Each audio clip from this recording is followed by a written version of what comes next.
Nak rasa pengalaman main salji macam di Switzerland? Tanpa perlu belanja puluhan ribu, hanya 8 jam sahaja direct flight dari Kuala Lumpur. Dan anda dah sampai di Tashkent, Uzbekistan. Dengan harga pakej bermula RM5,880, dah termasuk bagej pergi balik, makan full board, tiket lawatan dan itinerary lengkap selama 5 hari tau.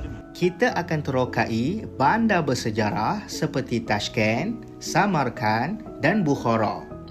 Sama-sama menyaksikan sendiri keindahan seni bina Islam yang unik dan sangat memukau. Anda juga akan merasai pengalaman menaiki high speed train secara percuma. Menariknya pakej ini, kita akan bawa anda ke kawasan pergunungan Cimgan. Apa yang bestnya? Boleh main salji, ski, naik ATV dan berlin tube sambil menikmati pemandangan yang memang cantik gila.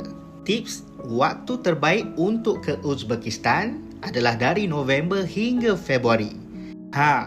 Kalau dah lama teringin nak rasa salji, inilah peluang anda. Klik link di profil sekarang sebelum slot penuh tau.